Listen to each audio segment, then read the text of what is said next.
The old oak chair stood silent. It was a sturdy thing, built to last, its legs solid and worn smooth from years of use. But today, it sat empty. A stark silhouette against the worn tablecloth, a stark reminder of the space that yearned to be filled. The other chairs around the table were occupied, their occupants chatting and laughing, but the emptiness of that single chair seemed to absorb the joy, leaving behind a hollow echo. The chair had borne witness to countless meals, countless stories shared, countless moments of love and laughter. It had held the weight of generations, its sturdy frame a silent observer to the tapestry of life woven around it.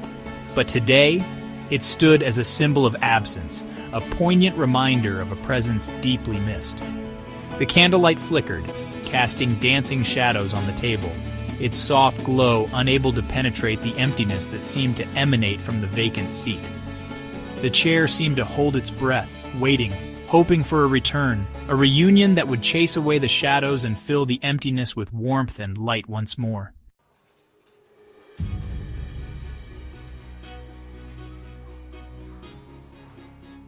I'm moving to New York. The words hung in the air, a fragile bubble of excitement and uncertainty. Daniel's voice, usually so full of youthful energy, wavered slightly as he spoke, his eyes darting between his parents and his beloved Grandma Ruth. The announcement, so long rehearsed in the mirror, felt different now, heavier, freighted with the weight of unspoken implications. He dreamt of this moment for years, the bright lights of the city beckoning him like a moth to a flame. New York, the land of opportunity, where dreams were made and ambitions realized. He could already picture himself, a young entrepreneur on the rise, conquering boardrooms and building his empire. But the image, so vivid in his mind's eye, seemed to flicker now, the edges blurred by the quiet apprehension he saw reflected in his family's faces. New York, it's all happening so fast. Elaine, his mother, reached for his hand, her touch a familiar source of comfort. Her words were simple, but they resonated with the whirlwind of emotions swirling within Daniel. Excitement warred with guilt, ambition with the tug of his roots. This was his dream, he reminded himself, the culmination of years of hard work and sacrifice.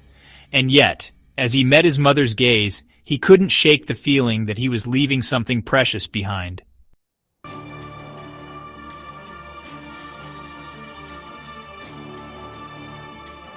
New York City. A pulsating, breathing entity, a concrete jungle teeming with life and ambition. Daniel dove headfirst into its chaotic embrace, his senses overwhelmed by the cacophony of sounds, the dizzying heights, the relentless pace. The city was everything he'd imagined and more, a symphony of human endeavor, a testament to the allure of dreams and the relentless pursuit of them.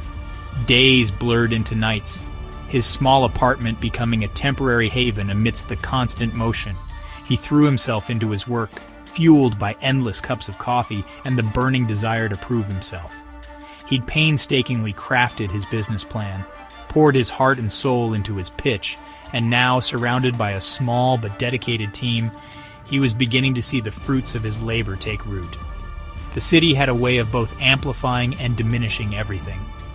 Successes felt exhilarating, but failure stung with a sharper edge.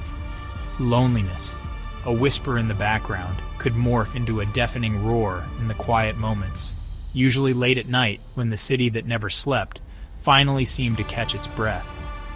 It was in those moments, when the adrenaline subsided and the noise faded, that Daniel found himself thinking of home, of the familiar warmth of his family, the comforting presence of Grandma Ruth.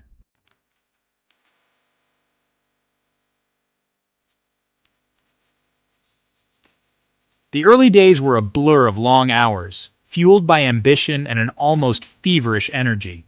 Daniel and his team worked tirelessly, their small shared office space buzzing with the hum of laptops, the murmur of brainstorming sessions, the occasional burst of excited chatter when a breakthrough was made. Sleep was a luxury they couldn't afford. Meals were often grabbed on the go, and the outside world, with its mundane rhythms, seemed to fade into the background. He thrived on the challenge, his mind sharp, his focus laser-like. He He was in his element, surrounded by like-minded individuals who shared his drive, his vision. He drew inspiration from the city itself, its relentless energy mirroring his own. He attended networking events, soaked up knowledge like a sponge, learned to navigate the treacherous waters of the startup world with increasing confidence. Every obstacle overcome, every small victory, fueled his determination, solidified his belief in his vision. But even as he immersed himself in the world he was building, a part of him remained tethered to the life he'd left behind. He spoke to his parents regularly, their voices a comforting link to a world that felt both familiar and increasingly distant. He'd promised to visit soon, but the demands of his work, the relentless pressure to succeed, made it difficult to break free from the city's gravitational pull.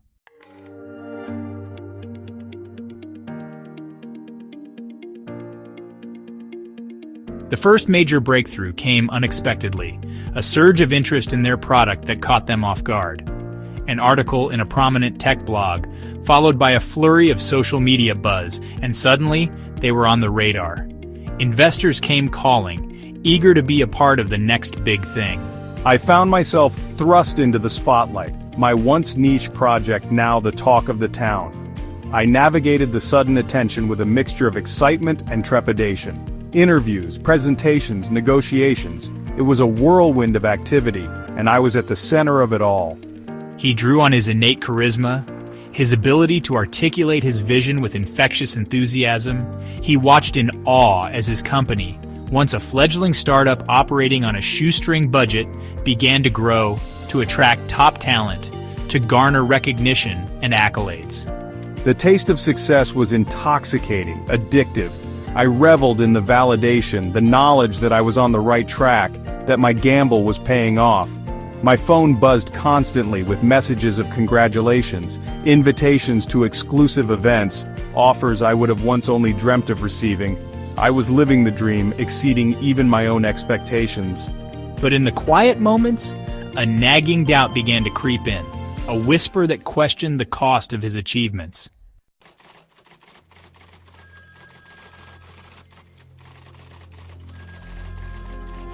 The next few years were a blur of expansion and innovation.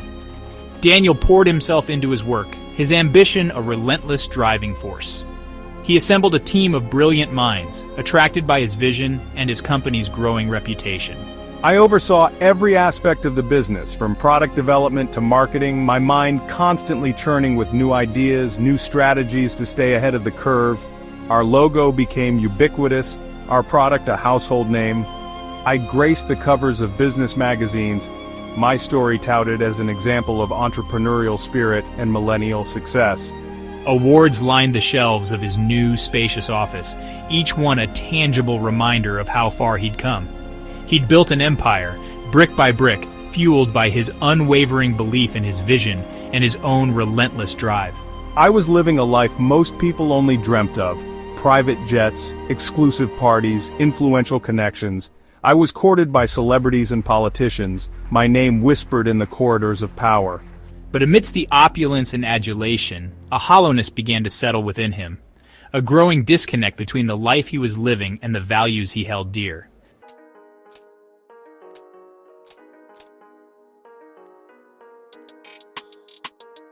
Daniel's name became synonymous with innovation, his face recognizable not just in tech circles but in mainstream media as well. He was invited to speak at prestigious conferences, sharing his insights with rapt audiences. He rubbed shoulders with industry titans, his opinions sought after, his presence coveted. I was living proof that with hard work, dedication, and a bit of luck, anything was possible. The accolades kept coming: awards, honorary degrees, invitations to join prestigious boards. I was the youngest CEO to achieve this, the first to pioneer that. My story was held up as an inspiration, a testament to the power of dreams. He was living proof that the American dream, however elusive it seemed to many, was still attainable. He was invited onto talk shows, interviewed by respected journalists, his every word analyzed, his every move scrutinized. He handled it all with grace and humility, never losing sight of the hard work and dedication that had brought him to this point. Yet beneath the surface a nagging discontent lingered. I had achieved everything I had ever set my sights on, but a sense of emptiness remained, a void that no amount of success seemed able to fill.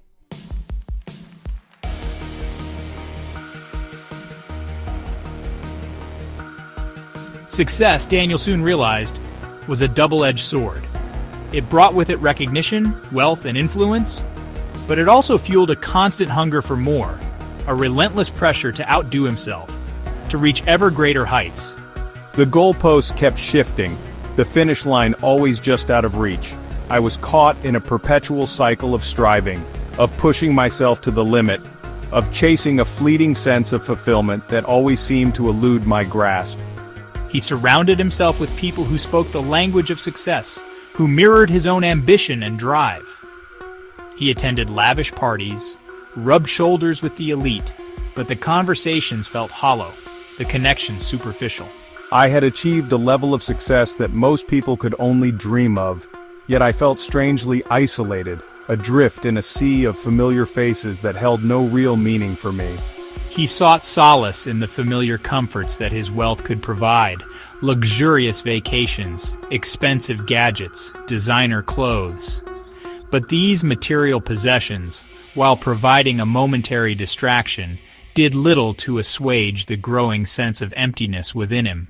I had everything I could ever want, yet I felt strangely unfulfilled, as if a vital part of me was missing.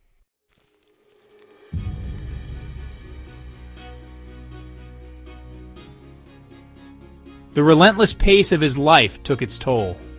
Days turned into weeks, weeks into months, months into years. And still, Daniel found himself caught in the whirlwind. He had become a master of compartmentalization, his life neatly divided into work and everything else.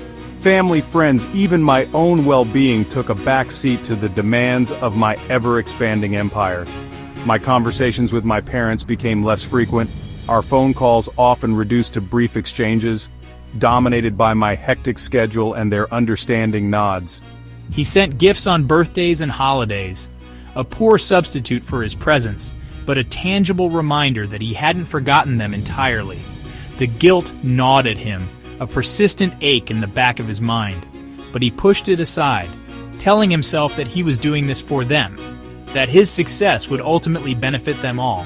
I lost touch with old friends, their lives moving at a different pace, their priorities no longer aligning with my own. I found myself increasingly drawn to people who inhabited my world, who understood the pressures I faced, who spoke the language of ambition and success. But even within this elite circle, he felt a profound sense of loneliness, a yearning for something more, something genuine, something that transcended the superficiality of his current existence.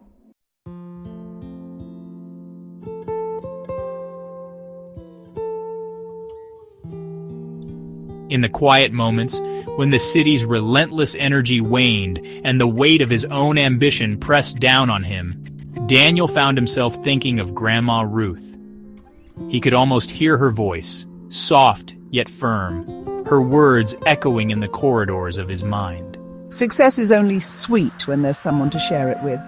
Her words, once dismissed as the quaint wisdom of an older generation, now resonated with an unsettling clarity. He thought of her often, her unwavering love, her quiet strength, her ability to find joy in the simplest of things. I remembered the way she used to look at me, her eyes filled with pride and unconditional love. I realized with a pang of guilt that I hadn't spoken to her in months, our last conversation a hurried exchange, my mind already on the next meeting, the next deal, the next milestone. He tried to recall the last time he had truly connected with her, the last time he had listened without interruption, without his mind racing ahead to the next item on his agenda. The memory was hazy, the details lost in the fog of time and ambition.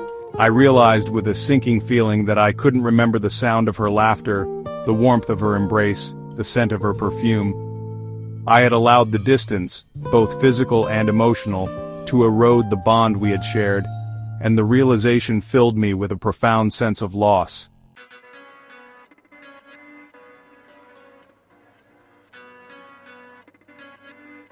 The empty chair at the dinner table, once a fleeting image in the back of my mind, now loomed large in my consciousness. It became a symbol of my own absence, a constant reminder of the sacrifices I had made in my relentless pursuit of success. I saw it everywhere. In the empty seat beside me at restaurants, in the vacant space on park benches, in the faces of strangers who reminded me of the family I had left behind. I tried to fill the void with work, with distractions, with the trappings of my success. But the emptiness persisted, a gnawing ache in the pit of my stomach, a constant reminder of the disconnect between the life I was living and the life I had once envisioned for myself. I had achieved everything I had ever set my sights on, but at what cost? He realized that he had been so focused on climbing the ladder of success that he had failed to notice the people he was leaving behind. He had become so consumed by his own ambition that he had neglected the very things that had once brought him joy, the very people who had loved him unconditionally. The realization hit him with the force of a physical blow, leaving him reeling, lost, and utterly alone.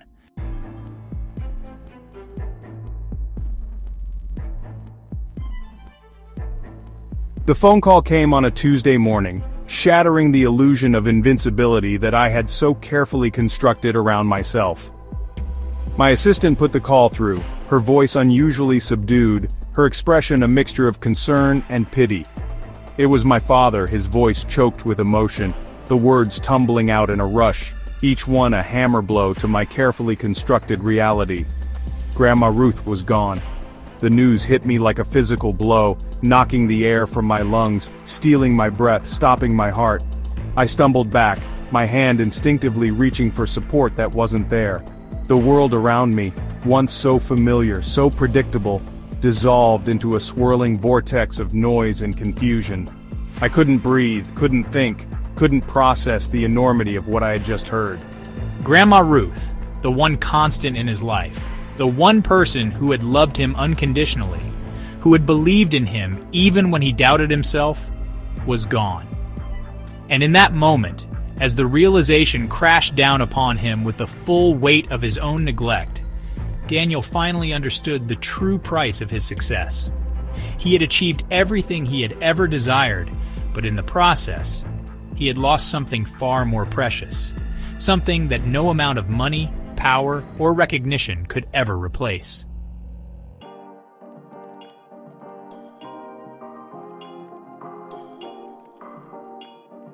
Elaine stood at the kitchen counter, her hands moving with practiced ease as she prepared the evening tea. The aroma of Earl Grey, Grandma Ruth's favorite, filled the air, a bittersweet reminder of their familiar routine. She glanced at the 3 cups lined up on the tray, 2 filled with steaming tea, the third standing empty, a stark symbol of Daniel's absence. It had been months since he'd last called, his voice, once a regular fixture in their lives, now a distant echo. She understood, or at least she tried to. He was building his life, chasing his dreams, just as she and Alan had always encouraged him to do.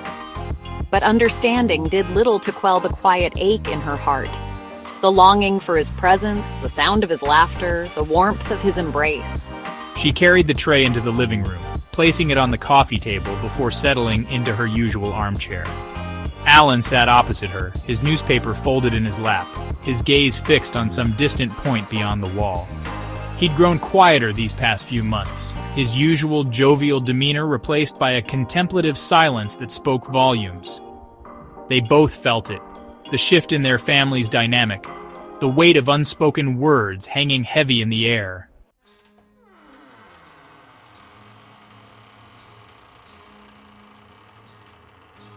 The house, once filled with the energy of a young man's dreams, now seemed to hold its breath, the silence punctuated by the steady tick-tock of the grandfather clock in the hallway.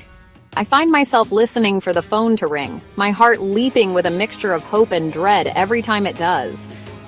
But it's never Daniel. He was busy, caught up in the whirlwind of his new life, his calls becoming less frequent, his apologies laced with a weariness that mirrored her own. I notice the little things, the empty spaces where his belongings used to be, the silence that stretches between our phone calls, the way Alan stares at family photos, a wistful expression on his face. They spoke of him often, their conversations a delicate dance around the gaping hole his absence had left in their lives. We celebrate his successes, share his news with a pride tinged with sadness, each accomplishment a bittersweet reminder of the distance that separates us. The rhythm of their days had changed, the once familiar cadence disrupted by his absence. Dinner for three had become the norm, the empty chair at the table a constant reminder of the missing piece of their family puzzle. I find myself cooking his favorite meals, the aroma filling the house with a phantom presence that both comforts and saddens me. I know we can't hold him back, that he needs to forge his own path, but the mother in me can't help but wish he didn't have to do it from so far away.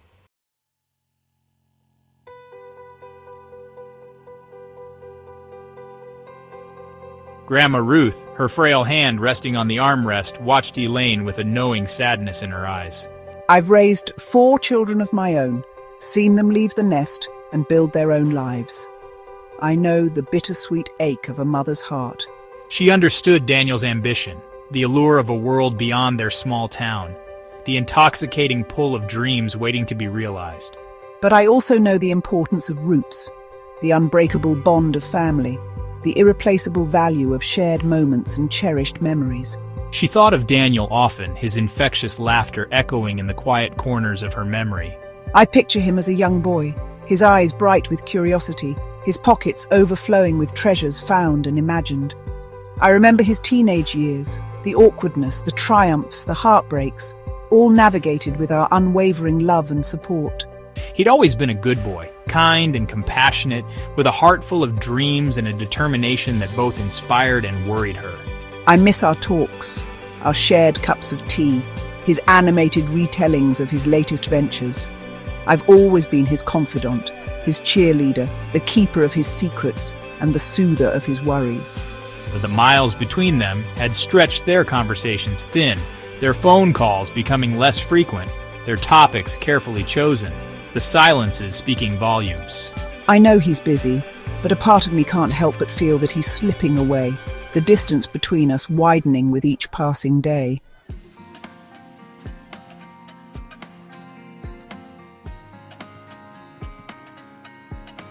In the quiet solitude of her room, Grandma Ruth found solace in her diary, its pages filled with the whispers of her heart, the unspoken words she longed to share with her grandson. I write of my days, the simple routines that fill my time, the quiet joys I find in my garden, the comforting predictability of my life. But it was her entries about Daniel that held the most weight, her words flowing onto the page, a mixture of pride, longing, and a quiet worry that she kept carefully concealed from her children. I chronicle his successes, clipping out newspaper articles and online features, my heart swelling with pride at each new accomplishment. I write of our phone calls, savoring each brief exchange, clinging to his words as a lifeline to the life he's building so far away. She documented his silences too, the missed calls, the unanswered texts, the growing distance between them measured in days that bled into weeks, then months. I write of my hopes for him, my dreams of seeing him happy, settled, surrounded by a family of his own. I write of my fears too, the whispers of doubt that creep in during the quiet hours, the nagging worry that he's sacrificing too much in his pursuit of success, that he's losing sight of the things that truly matter. She poured her heart onto those pages, her words a testament to the enduring power of love, the unwavering faith of a grandmother who understood that sometimes the greatest gift you can give is to let go.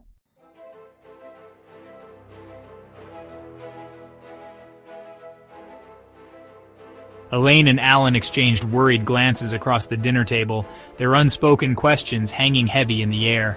Daniel's calls have become increasingly sporadic.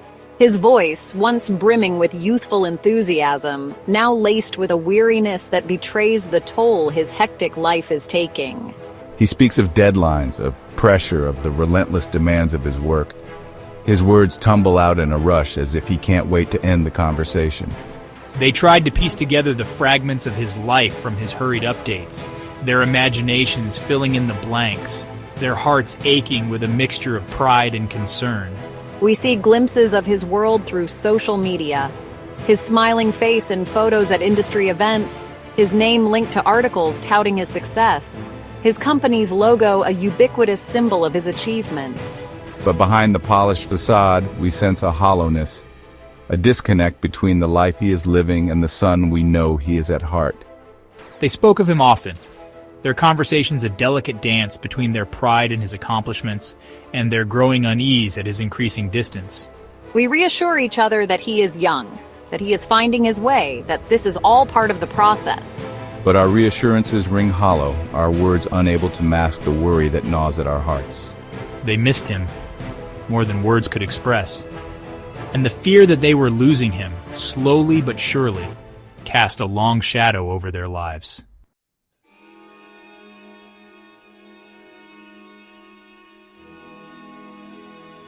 The silence from Daniel stretched, becoming a tangible presence in their lives, a weight that settled upon their hearts with each passing day. The once regular phone calls have dwindled to sporadic texts. His replies brief, impersonal, his words lacking the warmth and spontaneity that always characterized our relationship. He sends gifts on birthdays and holidays, expensive tokens of his affection that arrive with impersonal notes. His apologies for his absence ring hollow in the face of his continued neglect. They understood, or at least they tried to. He is building his empire, his life consumed by the demands of his work, his attention pulled in 1,000 different directions.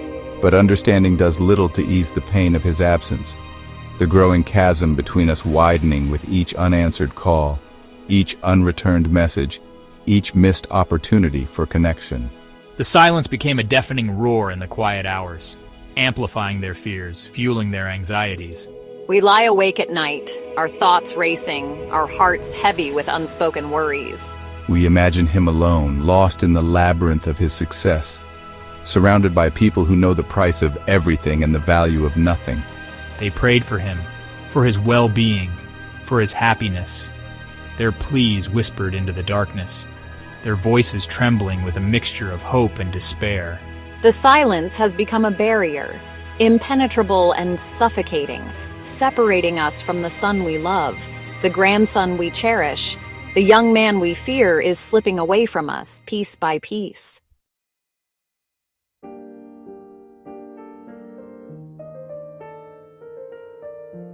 Despite the growing silence, the missed calls, the unanswered texts, Grandma Ruth clung to hope, her faith in her grandson unwavering. I fill the void his absence leaves with memories, my mind replaying cherished moments, my heart warmed by the echoes of his laughter, the lingering scent of his cologne, the feel of his hand in mine.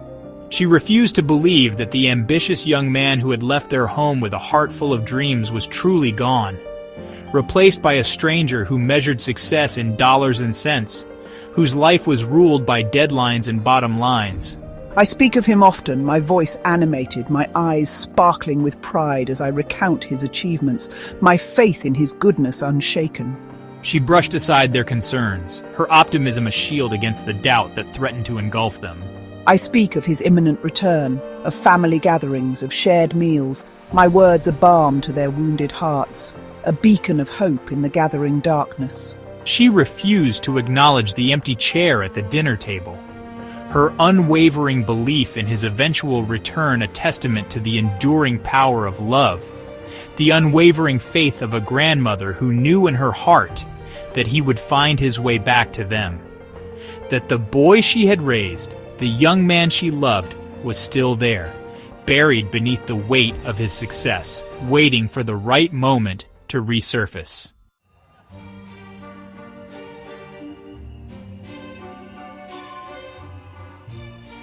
Grandma Ruth's birthday arrived, a bittersweet occasion tinged with sadness and a palpable sense of loss. I had baked her favorite cake, its aroma filling the house with a comforting familiarity. But the festive atmosphere felt forced, the decorations a poor substitute for the presents we all longed for. 2 candles flickered on the cake, their flames dancing in the dim light, casting long shadows on the faces gathered around the table. This one's for Daniel. He would have wanted to be here. A heavy silence descended upon the room, the unspoken words hanging heavy in the air. They all felt it, the absence of his laughter, the warmth of his embrace, the mischievous glint in his eyes as he helped Grandma Ruth blow out her candles. He used to blow the third one. Her words were barely audible, yet heavy with the weight of unspoken longing. The unlit candle stood as a silent reminder of the missing piece of their family, the empty space at the table a testament to the distance that separated them, the miles stretching between them like an unbridgeable chasm.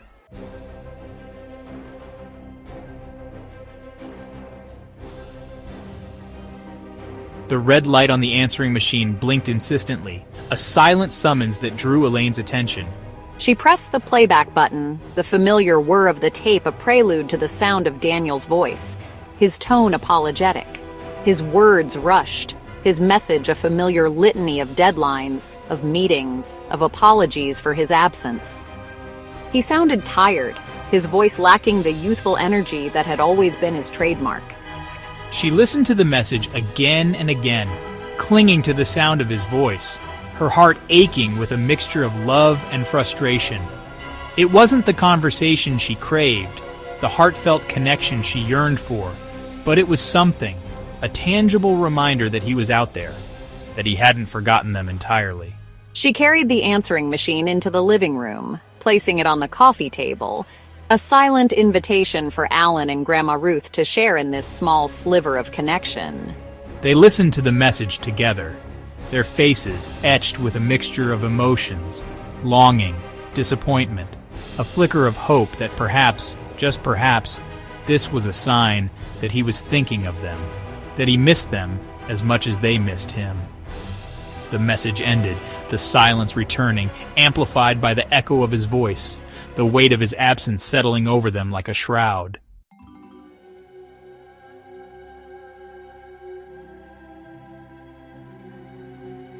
The news came like a thief in the night, stealing their breath, shattering their world, leaving them reeling in shock and disbelief. Grandma Ruth was gone, her passing as quiet and unassuming as her life had been. They found her in her bed, her face serene, a faint smile gracing her lips, her diary clutched in her frail hand. It was as if she had simply drifted off to sleep, her dreams carrying her to a place where distance held no power, where love transcended the boundaries of life and death. Daniel arrived the next day, his face pale, his eyes red-rimmed, his usual self-assurance replaced by a vulnerability that mirrored their own. He moved through the house like a ghost, his footsteps echoing in the silence, his gaze lingering on the empty spaces, the silent reminders of the life that had continued without him. He stood by her bedside, his hand hovering over hers, his voice a choked whisper as he murmured apologies that fell on deaf ears. He had achieved everything he had ever dreamed of, his name synonymous with success, his life a testament to ambition and drive. But as he stood there, surrounded by the love he had taken for granted, the emptiness in his heart mirrored the empty chair at the table, a constant reminder of the irreplaceable loss, the profound silence that now echoed where her love and wisdom had once resided. He had reached the pinnacle of success, only to discover that he had climbed the wrong mountain, that the true treasures in life weren't measured in dollars and cents, but in the love he had neglected, the connections he had allowed to wither, the empty spaces that no amount of success could ever hope to fill.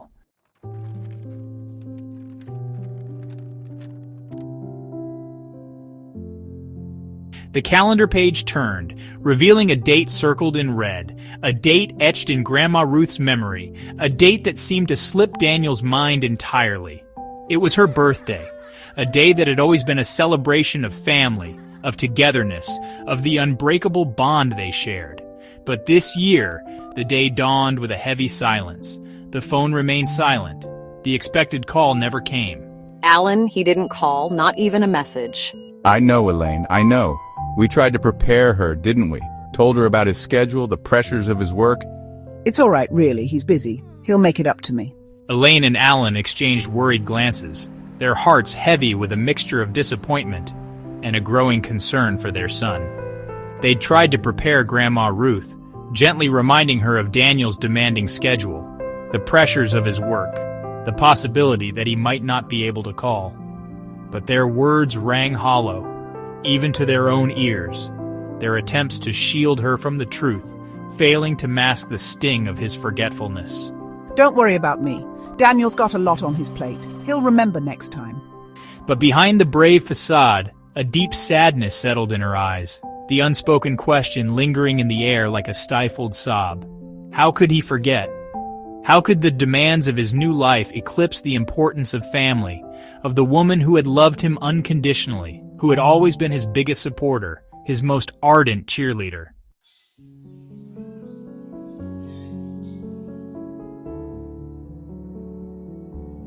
Dinner that evening was a subdued affair, the usual warmth and laughter replaced by a strained silence that seemed to amplify the empty chair at the table. Elaine had set the table as always. 3 plates, 3 sets of cutlery, her movements mechanical, her heart heavy with a sadness she couldn't quite conceal. The third plate, Daniel's plate, sat untouched, a stark reminder of his absence, a silent accusation that hung heavy in the air. Well, looks like more food for us, right? Yes, more for us. Alan tried to lighten the mood, his jokes falling flat. His attempts to engage Grandma Ruth in conversation met with polite smiles and monosyllabic responses. The weight of Daniel's forgetfulness pressed down on them, suffocating their usual light-hearted banter, turning their shared meal into a somber ritual. Each clink of cutlery, each sip of water seemed to echo in the silence, amplifying the emptiness that had settled over their home. It's fine, really. I'm just not that hungry tonight. Grandma Ruth, her appetite noticeably diminished, ate slowly, her gaze occasionally drifting towards the empty chair, her thoughts a mystery hidden behind her kind eyes. She'd always been the heart of their family, her warmth and love the glue that held them together. But tonight, even her usually infectious optimism seemed dimmed, her energy depleted by the unspoken disappointment that hung heavy in the air. The third plate, untouched, stood as a silent testament to the distance that had grown between them, a physical manifestation of the emotional chasm that seemed to widen with each passing day.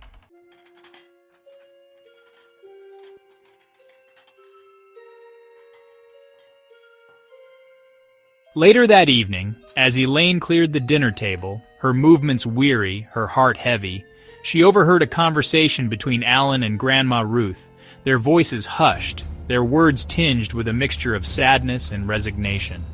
Mom, I'm so sorry. Daniel, he's just so caught up. He didn't mean to forget. I understand, Alan.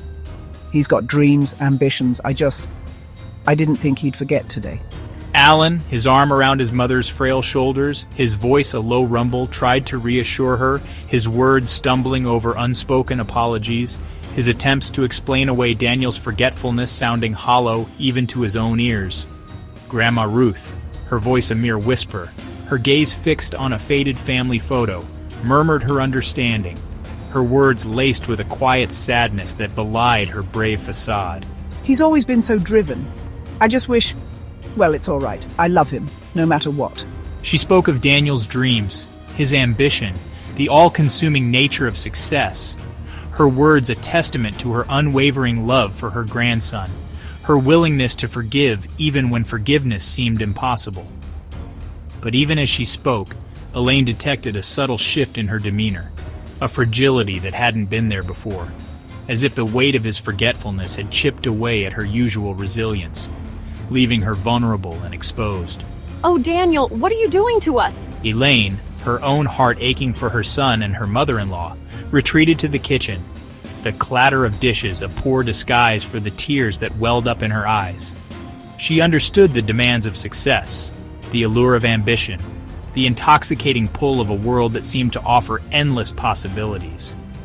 But she also understood the importance of family, the irreplaceable value of love and connection, the delicate threads that bound them together, threads that once broken were not easily mended.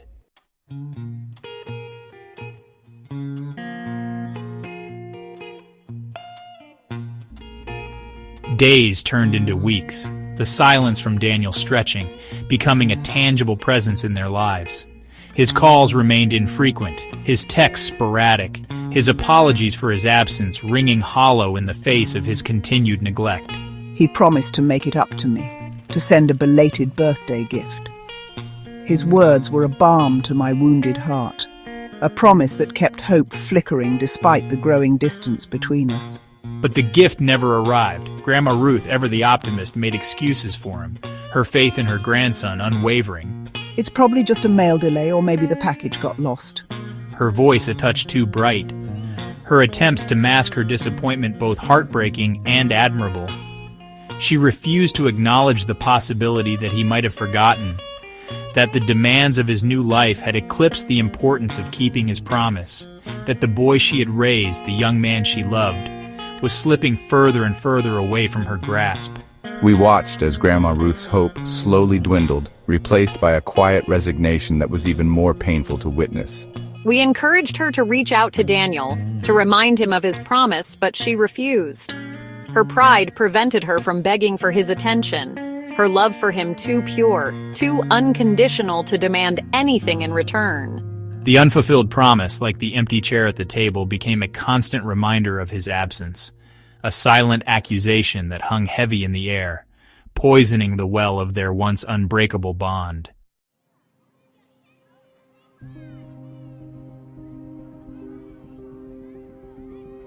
The irony wasn't lost on Elaine as she scrolled through her social media feed, her heart aching with a mixture of pride and a profound sense of loss. There he was, my son, my Daniel, his face beaming from the screen, his smile wide, his eyes sparkling with the thrill of success. He was surrounded by people, their faces unfamiliar, their smiles mirroring his own, their poses suggesting a camaraderie that seemed at odds with the emptiness that had settled over their own home. Each photo, each post, each glowing testimonial to his achievements felt like a punch to the gut, a stark reminder of the life he was building, the experiences he was sharing, the memories he was creating, all without them. I saw glimpses of his world-lavish parties, exotic vacations, award ceremonies, each image a testament to his success, a painful reminder of the distance that separated us. She knew she should be happy for him, that she should celebrate his achievements, that she should be proud of the man he had become, and she was. She truly was. But the pride was tinged with a deep sadness, a longing for the son who had once confided in her, who had shared his hopes and dreams, his fears and vulnerabilities, the son who now seemed to exist only in carefully curated snapshots. His social media persona, a pale imitation of the young man she yearned to reconnect with.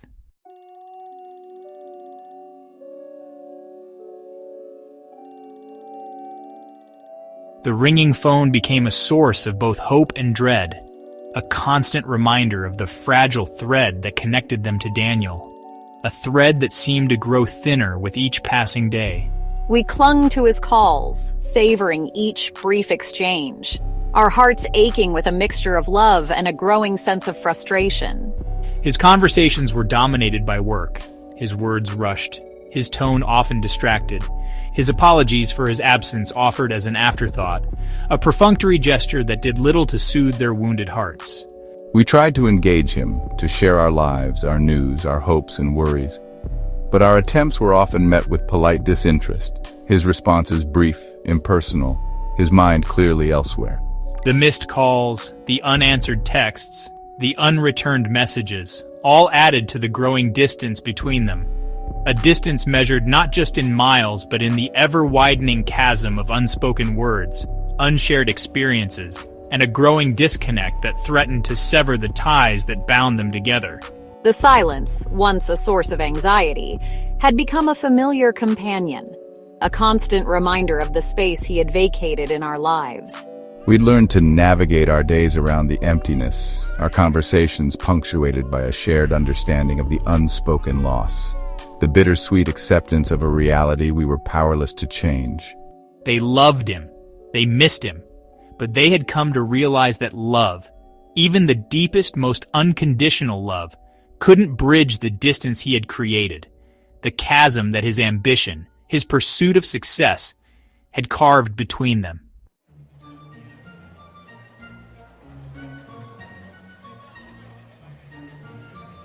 My health is declining, my energy is waning.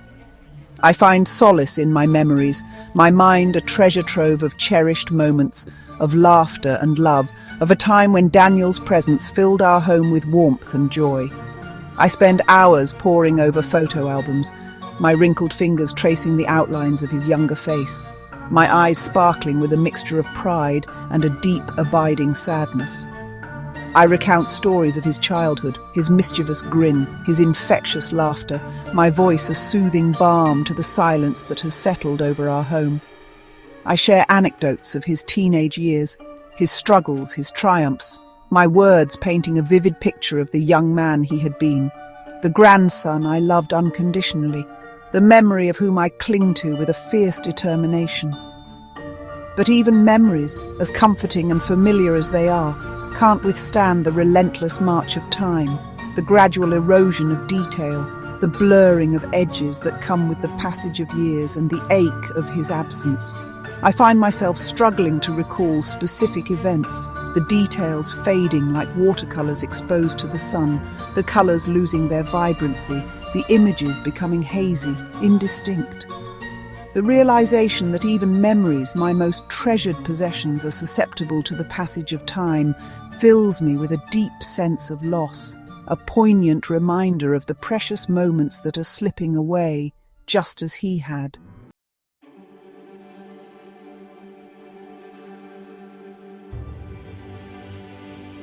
An unspoken truth had settled over their home, a heavy blanket of sadness and resignation that muffled their laughter, dimmed their smiles, and cast a long shadow over their days.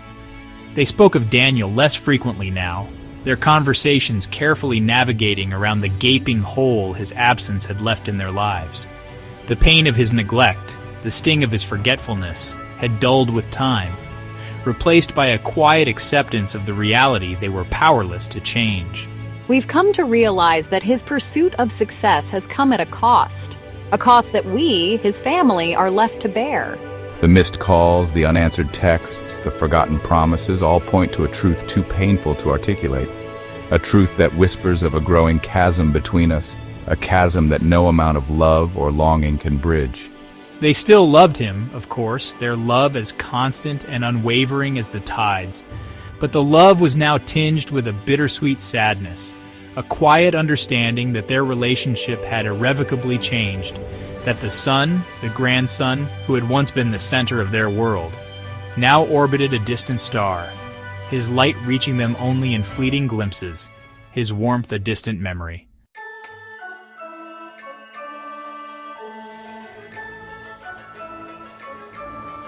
The ballroom buzzed with excitement, faces illuminated by candlelight and camera flashes.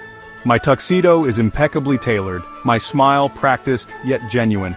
I navigate the crowded room with effortless grace, my name whispered in reverent tones.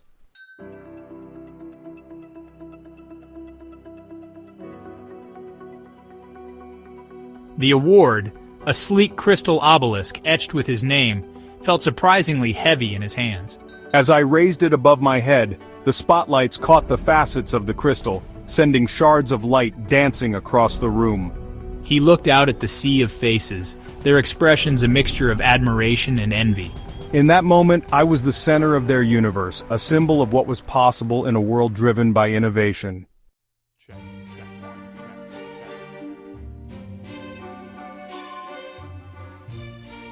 The questions came in rapid succession, a barrage of inquiries from journalists eager to dissect his success. I answered them with practiced ease, my words carefully chosen, my tone confident yet humble. But even as he spoke, the words felt hollow, their meaning lost in the vast emptiness that had taken root within him.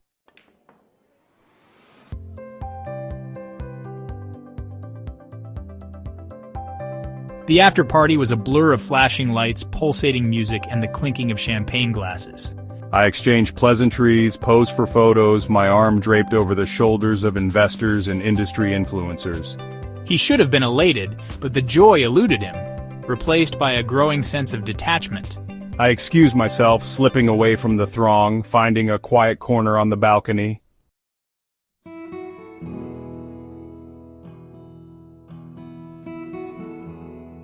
A world away in the quiet stillness of her bedroom, Grandma Ruth lay sleeping, her chest rising and falling with the gentle rhythm of her breath. She reached for her diary, her fingers trembling slightly as she opened it to a fresh page, her thoughts drifting back to Daniel. She knew he was busy, building his empire, chasing his dreams, just as she had always encouraged him to do.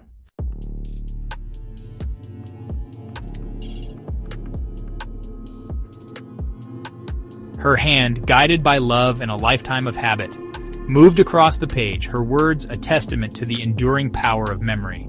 She wrote of Daniel, her words filled with a mixture of pride and a longing that she couldn't quite suppress. And then, as if guided by an unseen hand, her pen faltered, her words trailing off into a shaky scrawl. She closed her diary, her fingers lingering on its worn cover, a single tear tracing a path down her cheek.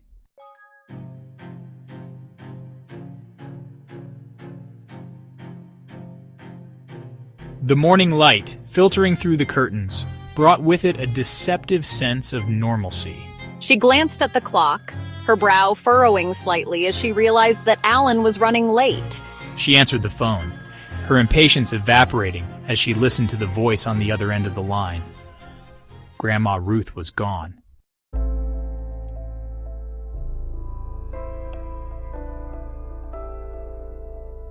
The call came as he was preparing for a series of back-to-back meetings. Daniel, it's Grandma Ruth. She's gone. His carefully constructed facade crumbled, his world tilting precariously on its axis. He'd told himself that he'd make it up to her, but now, faced with the devastating finality of her absence, he was left to confront the true cost of his success.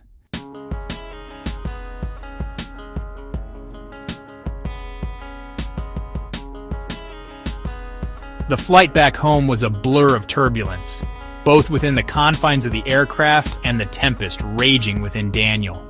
I can't believe she's gone. I should have been there. He disembarked a man stripped bare, his carefully constructed facade shattered. The car ride to his parents' house was agonizing, the silence punctuated by his father's heavy sighs, his mother's stifled sobs.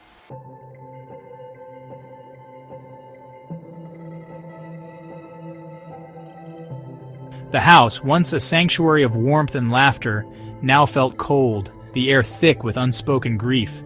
The silence punctuated by the hushed whispers of relatives and neighbors gathered to pay their respects. Daniel moved through the familiar rooms like a specter, his footsteps echoing in the stillness, his gaze lingering on the objects that whispered of his past, of a time when life had been simpler, when his greatest concerns had been little league games and homework deadlines. Who was this man staring back at me? A stranger, weary, broken. He saw his reflection in the hallway mirror, a stranger staring back at him, his eyes bloodshot, his face etched with a weariness that transcended the physical toll of his journey. He barely recognized the man staring back at him, his sharp edges blunted by grief, his carefully constructed persona replaced by a vulnerability that was both terrifying and strangely liberating. He could hear the murmur of voices from the living room, the clinking of teacups, the gentle cadence of shared memories, their words a tapestry woven with threads of love and loss. He longed to join them, to lose himself in the familiar comfort of their embrace, to draw strength from their shared grief. I want to be with them, but I can't. My presence might just remind them of what I took away, the time I squandered. But something held him back, a sense of unworthiness, a fear that his presence would only serve to amplify their pain, a constant reminder of the precious time he had squandered, the moments he could never reclaim.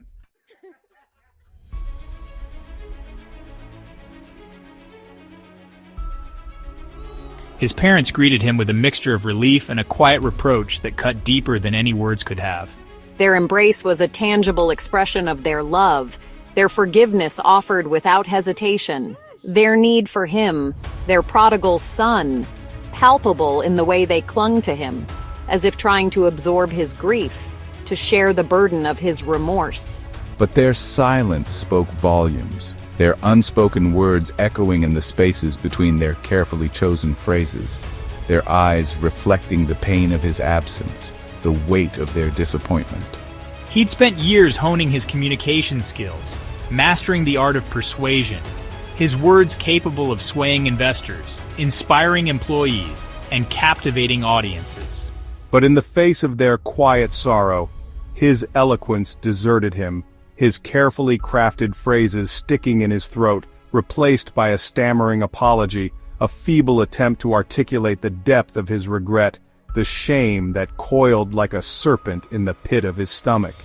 He longed to turn back time, to rewrite the narrative of his life, to erase the mistakes, the missed opportunities, the countless moments he had traded for the fleeting allure of success. But time, once a malleable concept, had hardened into an unyielding reality, its passage measured not in minutes or hours, but in the depth of their sorrow, the weight of their unspoken accusations. He was a prisoner of his own making, trapped in a cage of his own ambition, the bars forged from the shattered remnants of his relationships, the key to his redemption tantalizingly out of reach.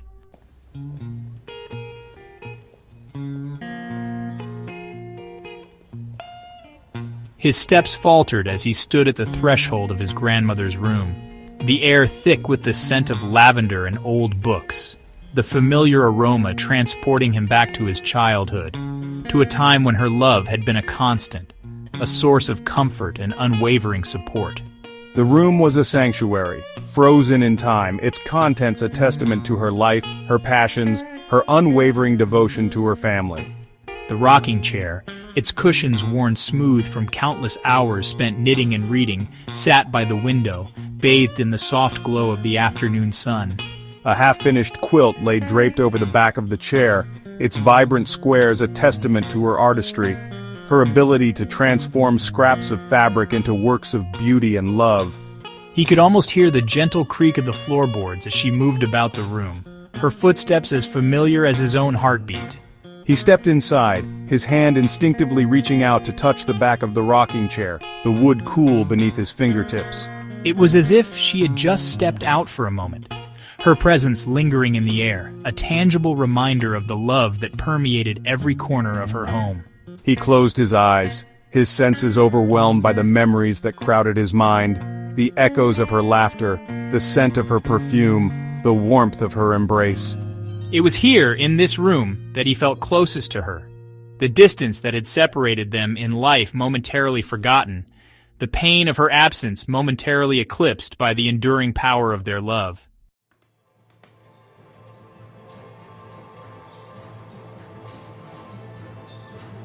On her bedside table, nestled amongst a collection of well-worn books and framed photographs, lay her diary, its cover worn soft with years of use, its pages filled with her elegant script, a testament to a life well lived and a love that knew no bounds.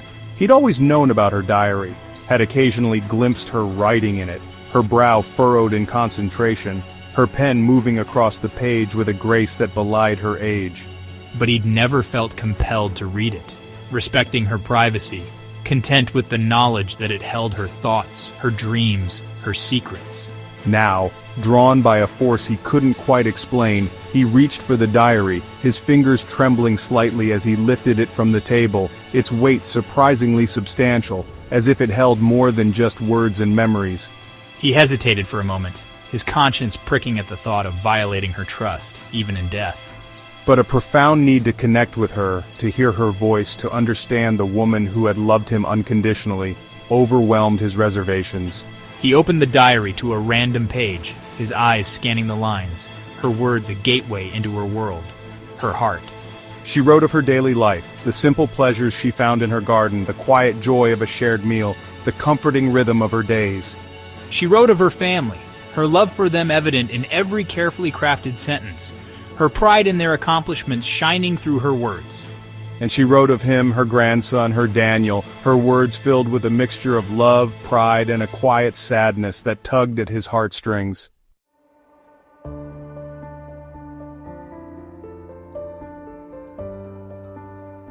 As he delved deeper into the pages of her diary, a profound sense of shame washed over him, the weight of his neglect pressing down on him with renewed force. She'd chronicled my successes, clippings from newspapers and magazines carefully preserved between its pages. Her pride in my achievements was evident in every meticulously highlighted article, every meticulously dated photograph. She'd written of their phone calls, her words capturing the joy she felt at the sound of his voice, the disappointment that lingered when he was too busy, too preoccupied with the demands of his life to truly connect. I read of her quiet anxieties, her unspoken fears that I was sacrificing too much in my pursuit of success, that I was losing sight of the things that truly mattered, the people who loved me unconditionally. She'd written of her hope that he would find his way back to them, that he would rediscover the importance of family, the enduring power of love. Her words, filled with a wisdom born of experience and a love that transcended time and distance, resonated with a clarity that startled me. It was as if she were speaking directly to him, her voice a gentle whisper in the stillness of the room, her words cutting through the layers of ambition and regret that had encased his heart. I'd spent years chasing success, accumulating wealth and accolades, only to discover that the true treasures in life, the things that truly mattered, were the very things I'd neglected, the very people I'd taken for granted.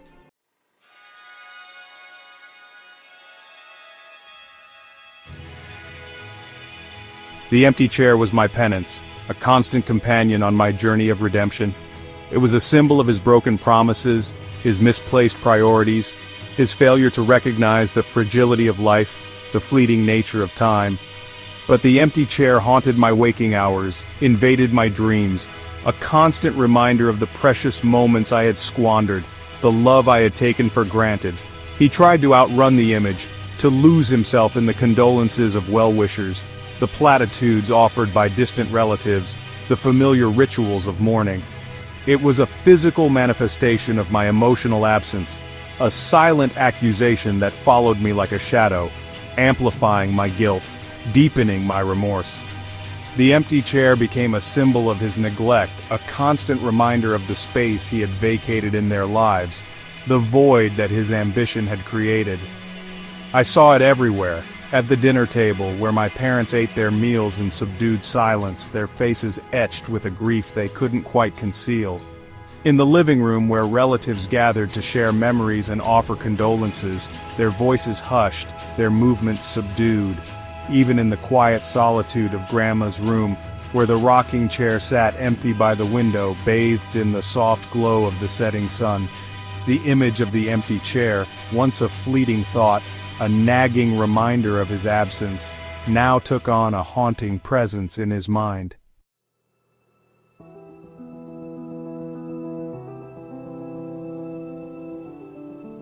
The days that followed were a blur of grief and introspection. I found myself drawn back to the familiar rhythms of my childhood home, the comforting routines that had once bored me now offering a strange solace, a sense of grounding in a world that had been irrevocably tilted on its axis. He helped his mother with household chores, his hands moving with an unfamiliar clumsiness as he tackled tasks that had once seemed mundane, the simplicity of the actions a stark contrast to the complexities of the life he had left behind. I listened to my father's stories, tales of his childhood, anecdotes about my grandparents, their lives intertwined with the history of the town, their roots running deep in the soil that had nurtured me. He reconnected with childhood friends, their faces etched with the passage of time, their lives a testament to the enduring power of community, the importance of the ties that bind us together. I visited Grandma's grave, the freshly turned earth a stark reminder of the finality of death, the inscription on the headstone, beloved mother, grandmother, friend, a testament to the love she had inspired.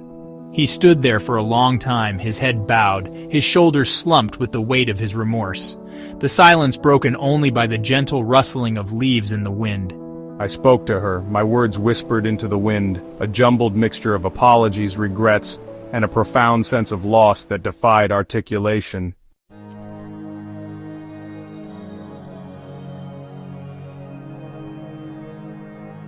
As the initial shock of his grandmother's death subsided, replaced by a dull ache of grief, Daniel found himself drawn back to her diary, its pages offering a source of comfort and guidance, her words a beacon in the darkness of his remorse. I read and reread her entries, each word resonating with a profound clarity, her wisdom illuminating the path I had strayed from, the life I had neglected. He realized that his pursuit of success had been driven by a need for validation, a desire to prove himself worthy of the love and sacrifices that had been made for him.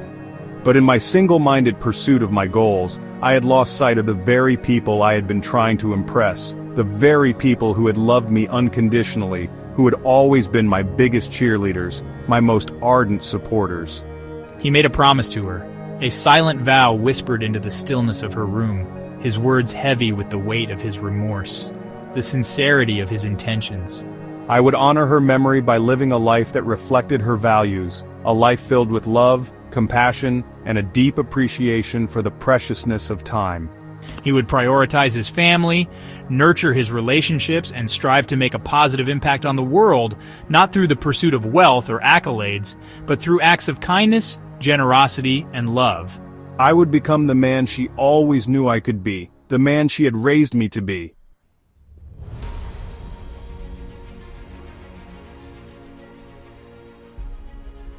The journey back from grief was long and arduous, fraught with setbacks and moments of doubt. But guided by Grandma's wisdom and fueled by a newfound sense of purpose, I persevered. He stepped down from his position as CEO. His departure met with surprise and speculation. His decision to prioritize his family and his personal well-being, a radical departure from the expectations of the corporate world he had once inhabited. I returned to my hometown, my arrival no longer a source of shame but a testament to my transformation. He reconnected with his parents, their relationship healing slowly, their bond strengthened by their shared grief and their mutual commitment to rebuilding the trust that had been fractured.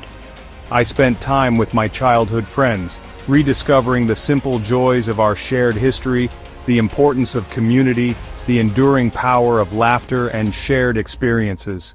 And he honored his promise to his grandmother, his actions a testament to the transformative power of love and loss. I established a foundation in her name, funding programs that supported education, the arts, and community development, her legacy living on in the lives of those who benefited from my generosity. He discovered that true success wasn't measured in dollars and cents, but in the impact he had on the lives of others, the love he gave freely, the connections he nurtured, the moments of joy he shared. The seeds of redemption planted in the fertile ground of my grief had taken root, blossoming into a life that honored her memory, a legacy reborn.